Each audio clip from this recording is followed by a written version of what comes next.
And we have a clearer picture this morning of a daring Navy SEAL raid last weekend in Somalia. Their target, a leader of the terror group al-Shabab, who goes by the name Ikrimah.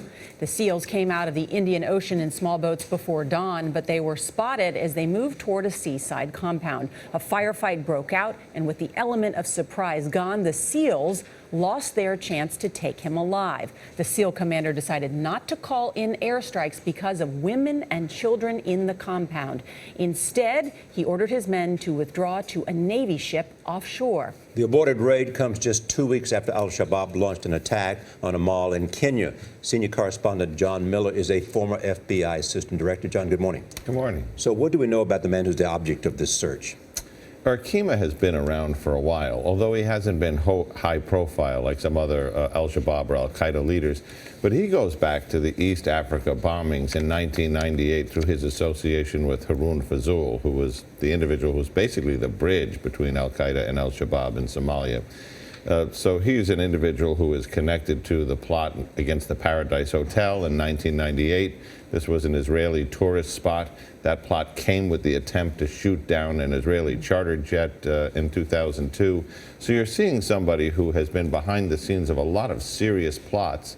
And this is somebody the U.S. wanted to neutralize because there are new plots afoot targeting places in Kenya. We saw the mall attack. There were plots against the UN headquarters and other targets. So there have been plenty of drone attacks in this area. However, the U.S. did not use a drone in this instance, apparently because of the number of women and children, civilians there. Will the U.S. go back?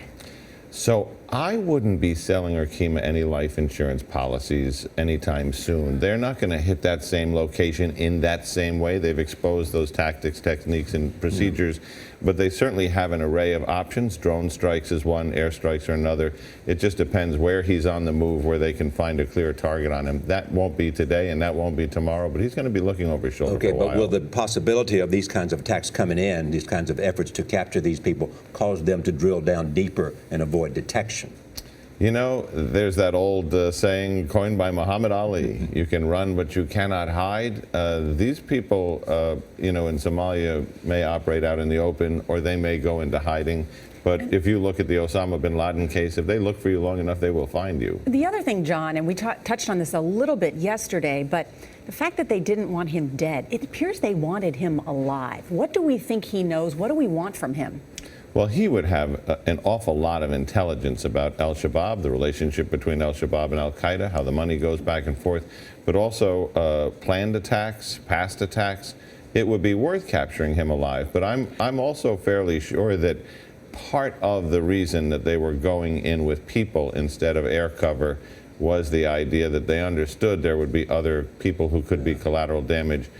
When you do it face to face, you have more of an opportunity of a targeted strike towards your actual intended target. And because of what you've reported first on our show previously, the concern that they may be dabbling in chemical weapons. And that's a frightening step for al-Shabaab. They do have a research and development program that the U.S. is concerned about. John Miller, thank you.